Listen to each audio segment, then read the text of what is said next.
Welcome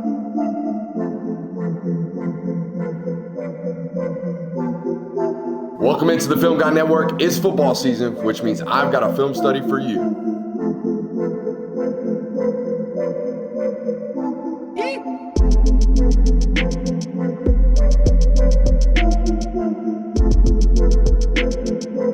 What's up? You like that? You really like that?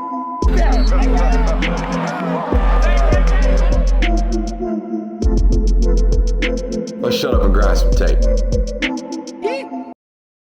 What is up, ladies and gentlemen? Welcome in to the Film Guy Network on a fabulous Tuesday morning over here in the studio as we get ready to fire this recording up. I got a great one for you. As you can see by the title, going to take a look at Drew Allar.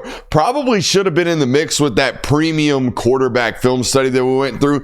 Not going to lie, more regionally based as an SEC kind of, premier homer-based network. I feel like people think we're SEC homers. We don't mind looking at the other conferences. We don't mind looking at the other football players, especially if they're uber talented and have a lot of hype and anticipation around them, as does Drew Allar. And I feel like Drew Allar has for quite some time. This 6'5", 225-pound athlete with an elite arm, okay? People have been talking about Drew Allar as this maybe a first-round pick type of quarterback talent for quite some time, all right? We got to add into that some actual first-round caliber talent like performances at the quarterback position. Now, Jonathan, you've kind of alluded on our network during our live shows to some of these performances against top 25 opponents from Drew Allar. It's not very good. I don't know if you know those numbers off the top of your head, but it's less than 60% completion, less than 175 yards per game. Is that correct? Yeah, I think it's around 53% completion rate and around 170 yards or something. All right, so it's not great. It's not great performances. Now, I think one performance stands out like a sore thumb in Drew Allar's career as a starter. It's the second half against USC. That is his best overall statistical performance. He single-handedly accounted for, I think, 82% of the offensive production in the second half of a game in which they came back from down multiple scores. We're going to watch that football game. We're also going to watch the second half of the Notre Dame game, which I would argue one of his worst, or at least the one game everyone looks at and is like, that's why I don't believe in Drew Allar. Look at what he did in the second half of that football game. So excited to do this with you today. We got a couple of rules around here on the network, okay? If you're brand new to the network, my name is Brooks Austin. I'm the film guy, more commonly known as that, but whatever. I'm going to earn your right to have your subscription today with 3 rules, okay? If you learn anything about the game of football today, you must subscribe. If you learn anything about your favorite football team today, you must subscribe. If you have any fun at all today, you must subscribe. Okay, I can guarantee you over the next however long, we're going to check one of those boxes. You go ahead and check that box for me and hit that subscription button. We're on the precipice of 50,000 subs. Hope to get there pretty soon. Let's shut up and let's grind the tape. Jonathan, I feel like this is the quarterback where it has more varying opinions than any other player in college football. Would you agree? Yeah. I feel like either people think this guy sucks or people think everybody thinks this guy sucks and they're idiots. Is that correct? That seems like That's the only ground that you have on Drew Allar. I would imagine Penn State fans are in one of the other camp. They don't really know where to go with this one. One thing I will tell you about this study today, we're going to see more creative and fun coordinating that we have on this channel in quite some time. All right, this Andy Catalanecki cat does more fun stuff. We call it high school coordinating. Does more high school coordinating than any coordinator in college football, in my opinion. Home, road, doesn't matter. This guy's going to throw a bunch of stuff at the wall. As a defensive coordinator, you got to be prepared for it. Let's get into it. All right. It's important to know here, I told you, we're going to watch this USC game because I felt like he was the main reason why they came from behind, right? This is a running-based football team, got two great running backs, but they're down in this football game. Down 14 points to start the second half of this game. He's going to have to carry them and win this football game. All right, he's going to have to start taking some shots like this one on 2nd and 6 right here, okay? We're in pistol formation. We got a full house backfield with Tyler Warren back there in the in the backfield with us. We got one-on-one at the top of the screen. That's what he likes right here. He's going to take a drop, stare at the safety, keep the safety in the middle of the field as long as we can, and then throw this to our X out here at the top of the screen, okay? I like not only do we off the snap right here, hold the safety with our eyes. Let's watch that. Let's watch the discipline on the top of our drop. Great job. Then take our eyes left. Let's not take our eyes left right off the snap. We're going to float that guy into that picture. But I also love the fact that our left tackle is getting beat like a drum right here, and we're going to stare this pressure right in the face and still let this ball rip, okay? So there are some big boy throws on this tape, as there are with every projected first-round pick, but you see the physical skill sets that this young man possesses every time you turn on the tape. He's very, very large. He's a very big human. And he really doesn't have to get his whole body into that, does he, Jonathan? He kind of flicks that one, stops the motion, prepares for the contact, and that ball still gets there, okay? Big mitts on this cat. I'm going to tell you right now, big mitts. Now, we talk all the time in this network about being, quote-unquote, a good enough athlete at the quarterback position. What does that look like nowadays? This is serviceable. This is what a good enough athlete looks like. If you're anything less than this, you ain't going to be able to cut it anymore at this spot, I don't believe, okay? So this is what it looks like. Be good just enough to make two guys miss, extend the play, get the ball out of your hands, okay? This is what, are you athletic enough, okay? Here's the situation. Boom. We got two defensive tackles getting free right in the middle of the defensive line. Can we be more athletic than the 300-pound defensive lineman? That's my bare minimum nowadays. Now, that bare minimum, as these defensive tackles have become more and more athletic, that bare minimum has moved up to about a 4.75 athlete is about what it requires. It feels like to run away from these big jokers, okay? But we got to have this, right? We got to have, boom, just enough to get through that, whether it be athleticism or pure strength. We got to be able to make those guys miss when our offensive linemen inevitably lose and lose quickly, which is going to happen nowadays in the sport of football, okay? High school coordinator, look at all this nonsense. Look at all this junk we got to prepare for as an opponent, okay? We're down 14 on the road. Okay, this ain't line up and play football. This is trying to trick you. We got Tyler Warren at quarterback right here. Drew Allar lined up right here. Two wide receivers. I think we got two running backs on the field as well, okay? Now, we're going to motion into Tyler Warren playing center. Excuse me, not two wide receivers. We got Bo Pribula, the backup quarterback, out here as well. Okay, so now we got Tyler Warren at center, all five offensive linemen to the right of the center, two running backs up here with the starting quarterback, backup quarterback at the helm. A lot of crap going on right here. About said the other word. All that just to let Tyler Warren go running right down the field, okay, and we get a big touchdown and explosive out of it, all because, again, high school coordinator. Now, this guy ain't leaving. He's back this year, and I think he's going to have more trickeration up his sleeve this year than ever before. They don't have a lot of weapons. We've talked about this ad nauseum. They went and got three transfer wide receivers, Trebor Pena being the one that we like most out of here. Kyron Hudson, pretty good football player as well out of UCF, but like we're going to have a lot of this to prepare for if we're preparing for Penn State. I think you're preparing more for tricks and trades than you are dudes, Jimmies and Joes. You know what I mean? I think we underthrow this football. I think we make that catch harder than it needs to be. Now, let's talk about this play. I think it's a great job right here. It's a great job right here. Okay? I think we're talking to our wide receivers.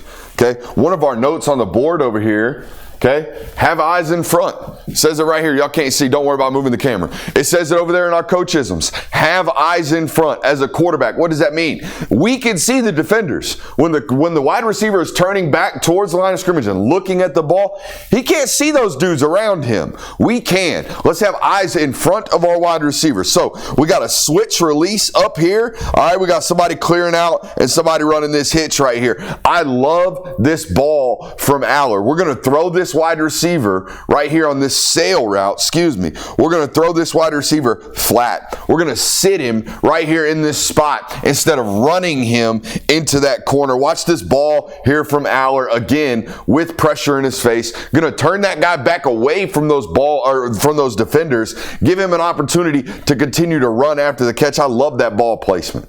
Okay? Again, with the high school coordinating, starting with the tight end at quarterback, starting in Wildcat, doing all the nonsense, wide or quarterback lining up at tight end, then we're going to motion back, do all this stuff. Again, look, this is on the road. I think you can only do this at the Coliseum. I don't think you could do this in Columbus. I don't think you can do this at the Big House. I don't think you could do this at other real stadiums where real home fan bases exist.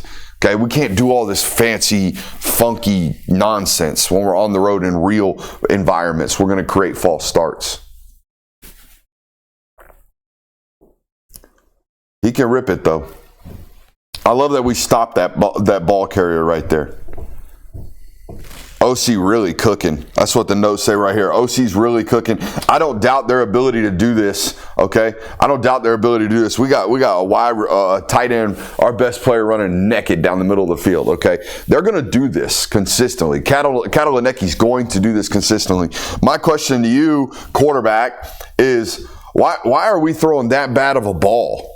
You know what I mean? Why are we making our tight end, who's great with the ball in his hands, why are we making him jump like that? Why can't we put that on his face mask? Why can't we put that in front of him to allow him to run after the catch? Because I think that right there cost us about 30 yards after the catch, to be honest with you. If we give Tyler Warren a runnable ball right there, have that 6'6", 260-pound joker moving with the ball in his hands after it, instead of stopping, pirouetting, coming to a stop, having to restart my momentum, we got a totally different explosive right here that was created on Tuesday when the offensive coordinator designed this one up. Also, by the way, I don't know what it is. I do not know what it is. They've gone through multiple coordinator changes. They've gone through personnel changes. They've gone through everything at USC. The amount of busted coverages and missed tackles that USC football has had since I've been watching them, that Lincoln Riley football has had since I've been watching them, indicates one thing and one thing only to me. They do not practice correctly. It's the only thing it can be. Jonathan, agree or disagree? Agree. If year over year, coordinator after coordinator, player after player, if we're constantly busting assignments and we're constantly have an inability to tackle, we're probably not practicing correctly, okay? Constantly busting assignments is USC when I turn tape on. Again, throughout coordinators, it don't matter who the DC is, we are constantly making these similar mistakes year over year. Can't be letting the best tight end in college football run butt naked. Again, man, if we just put a good ball on this guy, he's going to be running for hours after the catch there. Now, I think this ball's well timed. I think this ball is really, really well ripped too, okay? This is 3 steps, 1 hitch. We're throwing the out route right here. Now, it was weird to turn on Penn State film and see the coordinator calling plays that connote to me he thinks he's got a wide receiver that can win. Because all I'm ever told about is how shitty Penn State's wide receivers are. That's why Drew Allar is not the quarterback that everybody thinks he is. Penn State's giving him nothing. They're always giving him nothing. Well, they call plays right here in the red zone as if they've got wide receivers that can win. Okay, we're going to see a couple of these plays right here. And guess what? We get an inch of separation. It's a great ball right here from the Q. It's a great ball right here from the Q. On time, 3-step, 1 hitch, ball out, let it rip. Put it in a good spot. 1, 2, 3, 1 hitch, let it rip. Going to play 53. Now, hey, down distance formation personnel. It's important, right? This is 1st and 10. It's the first play of this possession after having just scored or gotten into the red zone to put points on the board. Okay, still down in this football game. This mistake that we're about to make right here can't happen. Okay, we can't be late to a football. We can't be turning the ball over in our own end. All right, it's honestly, this reminds me, it's a slightly different concept, right? But having an inward breaking route, all right, 2 inward breaking routes on the backside of a progression that we're going to throw late and throw inaccurately for an interception in our own end. Sounds a lot like how we lose the Notre Dame football game, right? You Penn State fans remember, y'all throw that 3rd window dig, all right, 3rd in the progression dig late in that football game against Notre Dame. It gets tipped up, intercepted, ball game over, right? Same thing here. We're working left to start this football play, all right?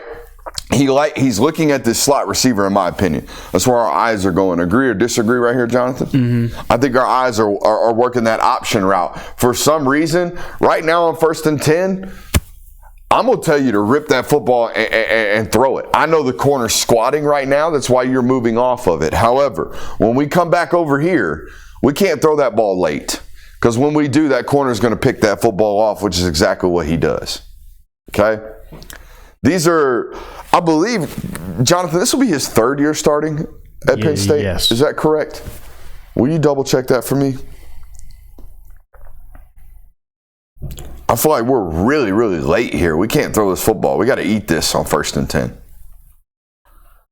Or yes, 3rd year. Yeah. Or if we want to throw any football, if we want to force any football, force that one. Okay? Force that one to Tyler Warren. We can't force it to the spot route right by, or the flare route right behind us. Let's go to play 57. I just think as long as the OC keeps finding layups like this, though, you're going to be fine. I mean, I statistically, by the way, that's the offensive guard out here running in motion. Statistically, I looked at this game as like, damn, Drew Allar was balling. Drew Allar came out here and won this game in the second half for them. In reality, I thought it was a lot of explosives created by the coordinator. Like the idea that we get Tyler Warren this butt naked is crazy to me. And we only do it with the coordinator. Also, bad ball. All right, bad ball. We float that one up. We kind of just, oh my God, please, for the love of God, don't miss this guy. All right, we stop the wide receiver, have him turn back around, and now all these guys are going to end up having an opportunity to run him down after he makes several of them miss. Now imagine what would have happened if that ball's runnable. There's no reason it shouldn't be, by the way, okay? There's no reason we shouldn't put that on his face, allow him to turn down the sideline, and run for a 40-yard explosive. But instead, we kind of, oh crap, I don't trust myself not to overthrow him, all right? And now we stop him.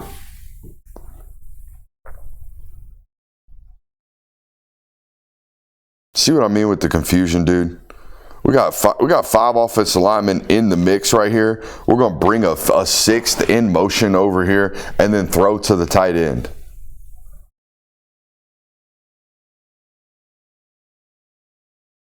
We ain't even got to. I know we're considered a Georgia-based channel. We ain't even got to make it about Georgia. I'm just imagining Nick Saban. Okay, Lane Kiffin walks into Nick Saban's office on a Tuesday and he's like, "Hey, coach, I got this brilliant idea. We're going on the road this weekend at LSU. I got a brilliant idea. We're going to take our All-American left guard, coach. We're going to put him out at wide receiver. And then we're going to motion him and have him block the end man on the line of scrimmage." Nick Saban's going to look at that offensive coordinator and say, "Why are you trying to reinvent the wheel? Just line up and play football." Okay? I think this is only the type of stuff that we can do if we know for a fact there's only 20,000 people in the stands. They do get a false start on it later, by the way. Let's go to play 59. I don't think there's any doubting the arm strength on this guy. He can rip it, okay? He can absolutely rip it. With ease, too, okay? I mean, that ball, he looks like he's playing catch in the front yard, and that ball spit on, son. Okay? Again, with the OC. The OC's working, ain't he? Mm-hmm. Also, USC be trifling. Why don't we force the check down here, buddy?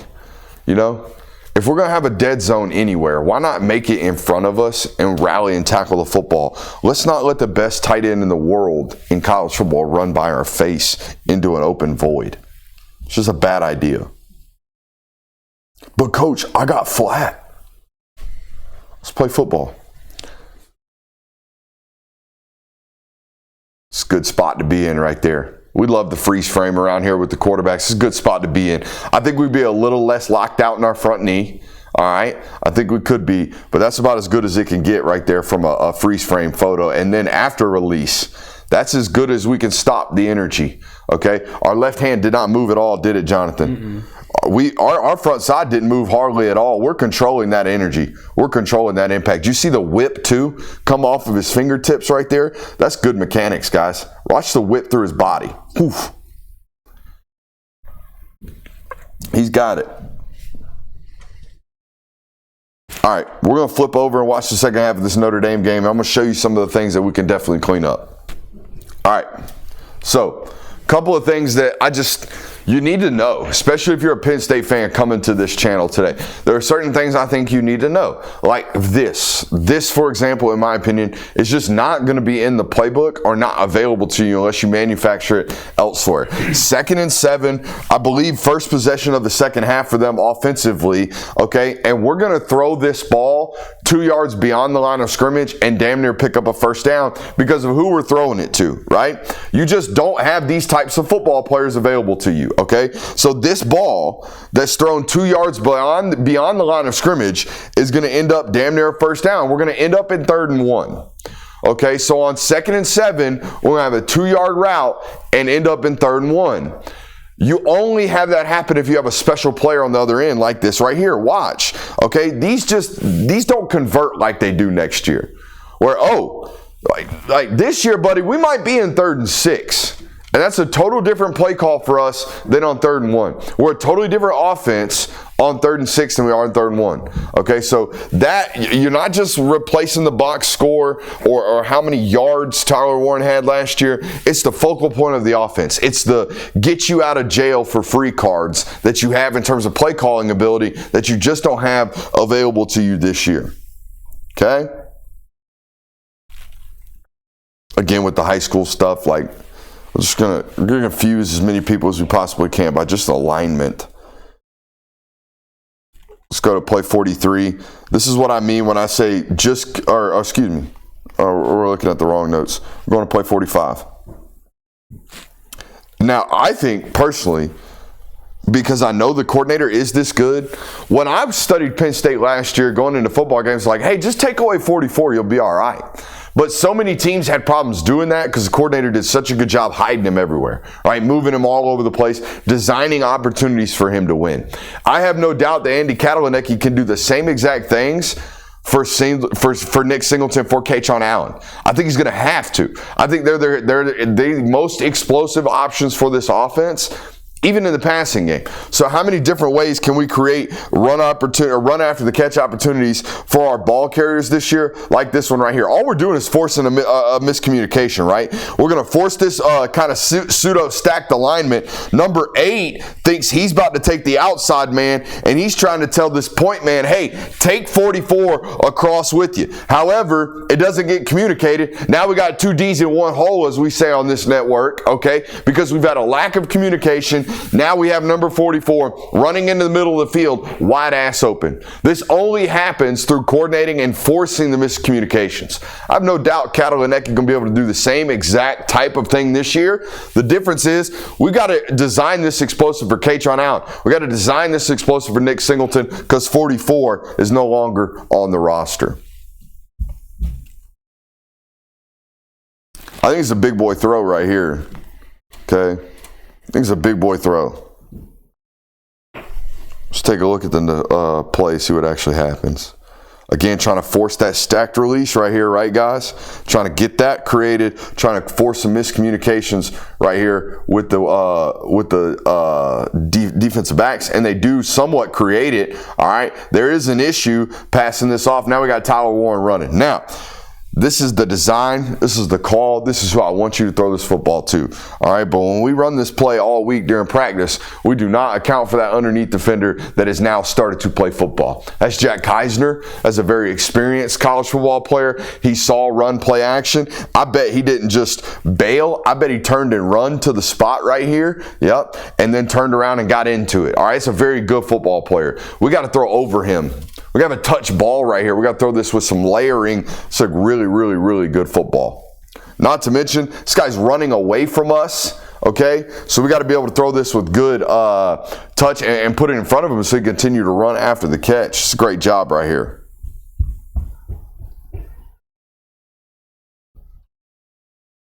You young route runners, I want to talk about something right here. Oh, I love this. We're running a left bending deep over, right, Jonathan? We're running this way. But what are we doing right here as Tyler Warren? We're leaning back into that DB, right? We're stemming him back in And then when we really break off and push off that right foot and get left, we're really going to create some space right here off of number 8. That's a great job right there. Did I show you the ball at the end of that, or did I cut off of it? No, you showed it. I did? You got to see it land? Yeah. I'm sorry. Great ball. Let's go to play 52. They really haven't needed wide receivers to create chunk plays. So it's curious how, are they going to need it again this year? They don't have them very much this year. I think their wide receiver core is better on paper this year than it was towards the end of the year last year. But they didn't really need it, right? Like, we've been talking about Tyler Warren, we've been talking about Katron Allen. Here comes 16 getting leaked on a little tight end slip right here for a big explosive. Okay? It's a massive first down play for them. Gets them into the red zone, picks up 20 yards. They run the football so effectively that they manipulate that second level defender's eyes all the time. And it's such a good, counterbalance to the way that they run the football.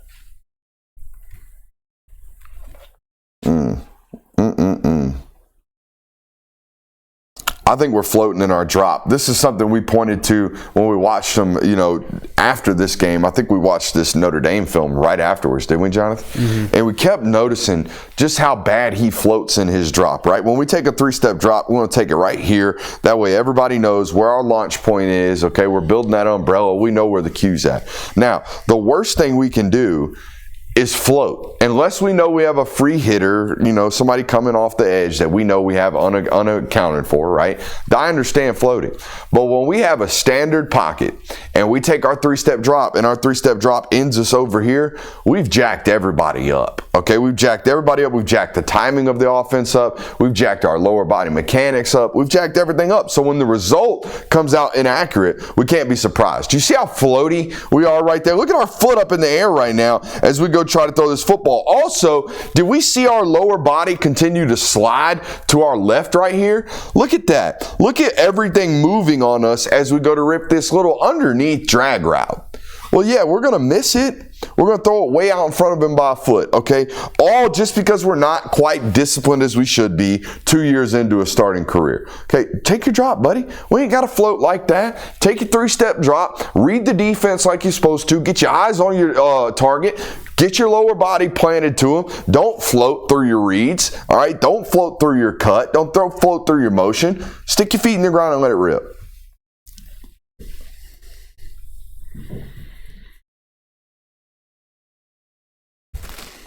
And then just like weird things like this, like I don't know why.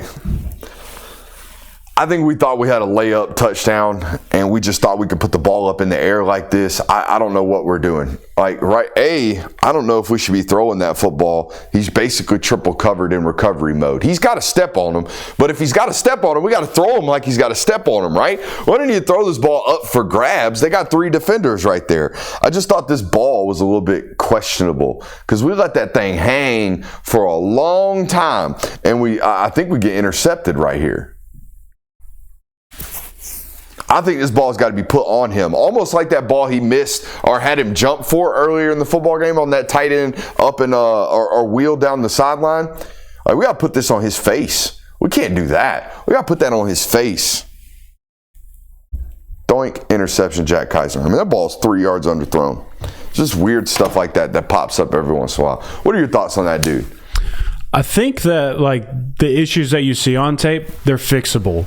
There's nothing, too concerning where it's that might just be him for the rest of time. I think they're fixable, but, this is year 3 starting, so you would think that maybe year 2 you would have seen some of that. So it just still remains a question of if those things get cleaned up. It would also be hard for me to project that into a pro-style offense. We didn't see any progressions there, bud. We didn't see hardly any working through reads. You didn't like that. You moved to this. Got to the check down. Just not a lot of real obtainable system there from an NFL standpoint. Still really fun to watch from a college standpoint, though. Katonecki's out there working, isn't he? Mm-hmm. I do know that. Whoever their best football players are this year from a weaponry standpoint, they're going to find ways to accentuate those guys. Appreciate you guys for being here. Make sure you hit that thumbs up button on your way out. I love you. Goodbye.